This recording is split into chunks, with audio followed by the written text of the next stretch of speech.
Sahabat usia mas yang bugar dan segar, pada saat ini usia mas ada bersama Pak Buldan Seri.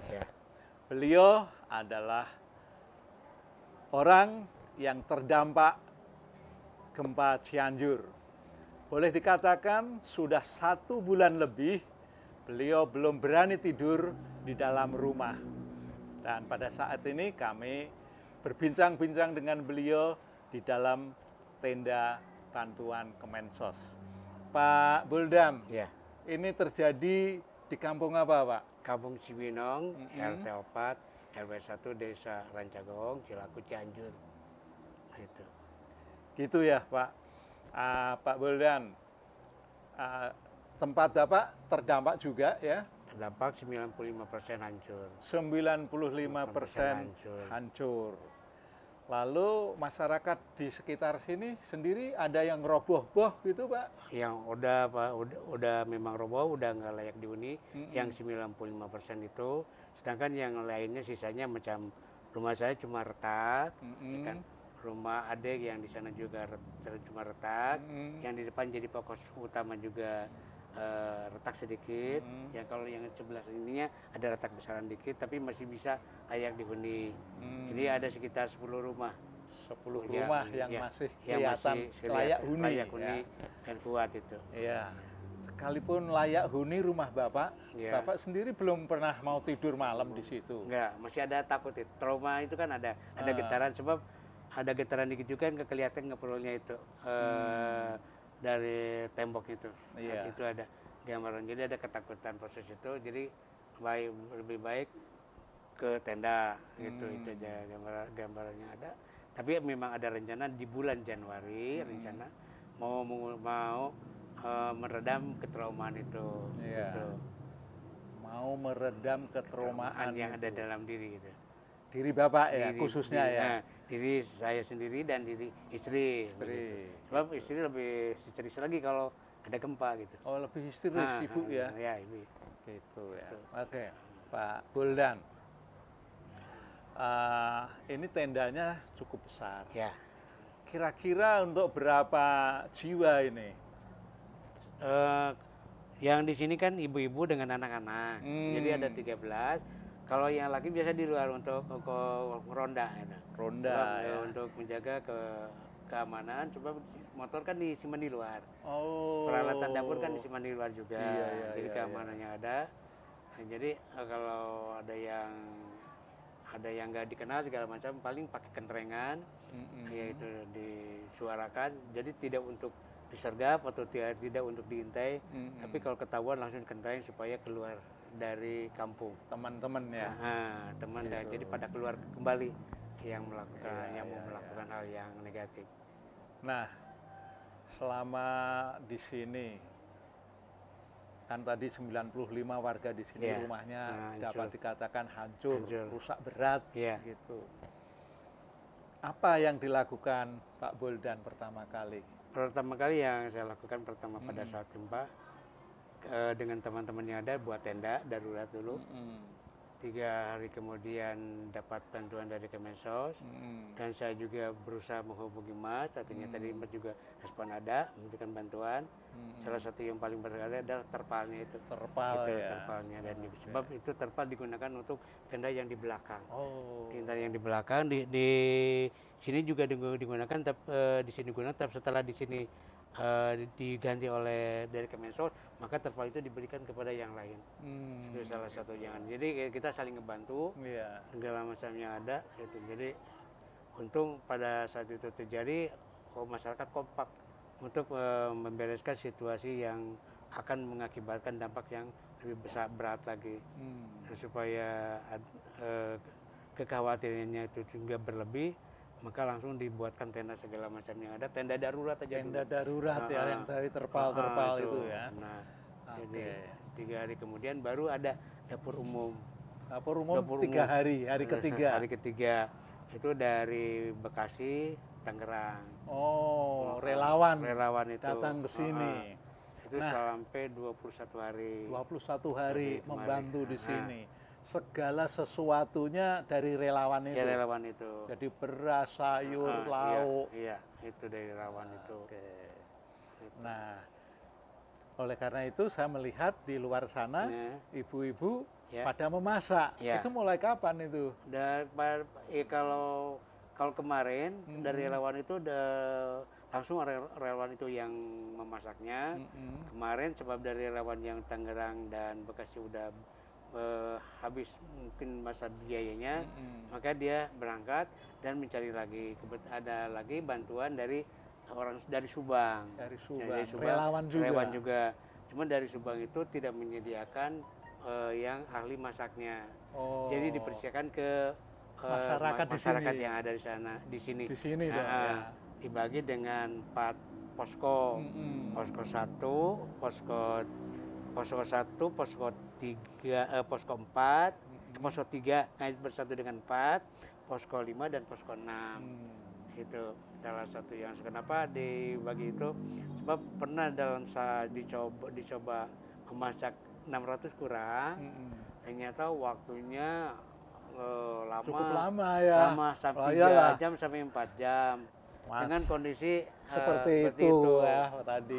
Dengan proses kekurangan. Karena itulah supaya mempercepat dan supaya tidak kecepatan lapangnya nggak terlalu lama, maka dibagilah makanan itu menjadi posko begitu. Oke, baik ya. Gitu. Jadi terjadi pemecahan pekerjaan sehingga dimudahkan. Iya.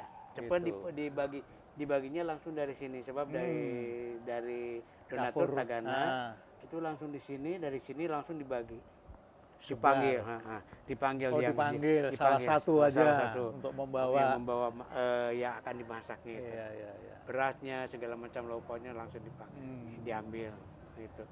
Ke posko 3 bersama dengan 4, ke posko 5 dan ke posko 6 itu diambil semuanya. Nah, logistik makanan, sayuran sampai hari ini gimana, Pak? Belanja sendiri atau masih dari sana? Masih dari sana. Kalau ada kekurangan baru dari posko utama. Kalau gitu. kekurangannya gini, ternyata dari makanannya ada, misalnya cuma nasi dengan mie. Maka dari sana mie ya kalau misalnya banyak mie-nya terlalu banyak, dijual sebagian, dibelikan ke sayuran. Ditukar. Barter ada, dibarter segala macamnya ada. Itu terus dari sana kebetulan ada minyak goreng, maka diberikan. Itu. Jadi saat di Taganakura, maka dari posko utama itu langsung di-dropkan ke tiap posko. Itu gambarnya ada. Tadi Pak Buldan berkata akan melakukan menghilangkan trauma di bulan Januari. Kira-kira sudah tahu resepnya belum? Ya karena saya memang beragama Islam, maka didukungnya dengan proses berdoa segala macamnya ada. Terus ke teman-teman juga yang di sini, apapun yang terjadi, saya ke teman-teman, apapun yang terjadi, kita mau nangis, mau marah, mau kecewa, mau sedih, ya, kita tetap akan selamanya tidur di tenda. Nah, karena itulah kita harus bahagia, apapun juga itu saya tanamkan.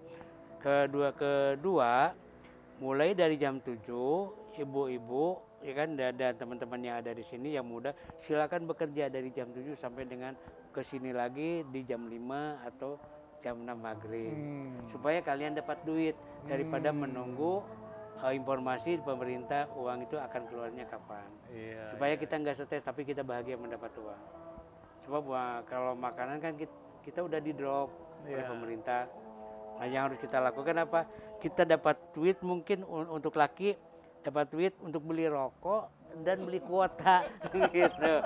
Yang makannya kan udah dikasih dari dapur umum itu gitu. Nah, kalau ibu-ibu dapat duitnya kira-kira untuk apa ini? Kan ditabung, Mas. Ditabung. Ditabung. Jadi yang bapak-bapak dapat duit kuota sama rokok. Sebab kalau kopi kan tinggal beli dalam 1 kilo, saya beli 1 kilo, gulanya ada, tinggal minum gitu ya. Jadi nggak perlu beli, nggak perlu bapak-bapak beli. Tapi kalau rokok dipersilakan cuma pribadi, kuota silakan pribadi Iya, gitu. iya, iya. Betul, betul. Kalau kopi sih bisa Iya ya. bisa. Donatur juga Iya, ada. iya gitu. Tapi rokok kan nggak ada yang ngasih donatur. Dan kuota donatur juga nggak ngasih gitu. Pak, tadi tentang healing trauma ya, Iya, dengan cara Muslim. iya. Kira-kira apa yang bisa dibagikan? Mungkin kan kalau Bapak nanti melakukan kan bisa dibagikan ke masyarakat yang lain. Iya. Nah, ketika ini sudah dipublikasikan Iya. kan, ketika nonton berarti oh begini loh caranya. Gimana Pak kira-kira? Nah, sebab di sini ada kegiatan malam Jumat dan malam Sabtu, kegiatan keagamaan, maka di sana suka diberikan motivasi oleh para ustadz yang ada. Kebetulan itu juga memberanikan diri diamnya di masjid, biarpun masjidnya udah bolong-bolong. Gitu. Masjid yang di sini yang di sini udah bolong-bolong, segala macamnya ada. Kita yakin bahwa ini nggak akan apa-apa lah gitu.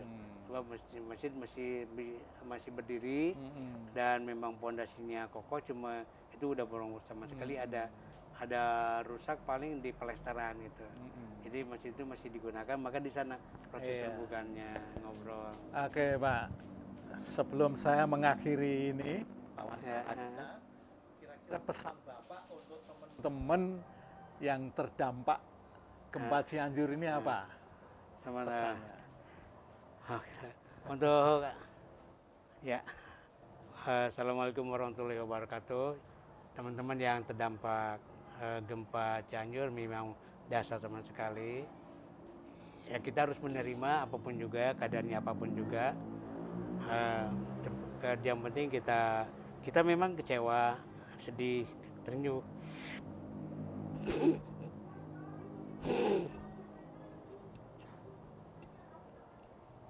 Tapi kita harus proses bahagia cepat sekali. Apapun juga yang terjadi, kita harus menerima apa yang ada. Dan yang paling utama, kita tetap bekerja. Kita berangkat pagi untuk bekerja ke tempat yang kita lakukan. Kalau misalnya dia petani, penggarap sawah, itu langsung pergi ke sawah supaya trauma kita, bahagia kita ada, trauma kita hilang, ada kegiatan. Kalau misalnya di pasar, pergilah ke pasar untuk berdagang, segala macam yang ada itu dilakukan. Kalau memang supir, lakukanlah dia sebagai supirnya. Yang penting ya kalau dia pegawai silakan bekerja ke tempatnya masing-masing. Tujuannya supaya kita sehat, kuat segala macam, dan kita pulang ke rumah membawa kebahagiaan. Kalau cuma diam di tenda, kita pasti stres. Kita sakit segala macam yang ada, kita merenungi apa yang ada. Kenapa bisa merenungi? Kita buat rumah itu bisa menunggu sampai 10 tahun dengan uang yang hancur dalam 17 detik, yang rumah itu biayanya 100 juta, 200 juta, sampai 400 juta, itu hancur. Karena itulah mungkin uang itu akan kembali, maka kita harus bisa bergembira dengan pola biasa kita melakukan kegiatan untuk mendapatkan kebahagiaan kembali, itu aja. Jadi tolong kepada teman-teman sehat kembali segala sesuatunya, sebab pasti Allah akan memberikan rezeki yang banyak bagi kita dan akan berganti adalah mengganti segala macam kebutuhan kita sehingga terpenuhi apa yang akan kita inginkan. Yang penting kita banyak berdoa, meminta dan berusaha berikhtiar. Kita baik-baiklah pada diri kita sendiri, kepada teman-teman dan kepada rekan yang lainnya supaya kita sukses untuk merasakan kehidupan dunia dan akhirat. Itu aja. Amin. Amin. Terima kasih Sama-sama. Pak Buldan. Demikian sahabat usia Mas, perbincangan kami dengan Bapak Buldan yang cukup membuat kita terenyuh, dan kita akan bertemu pada lain kesempatan. Bye-bye. Bye-bye. Assalamualaikum warahmatullahi wabarakatuh.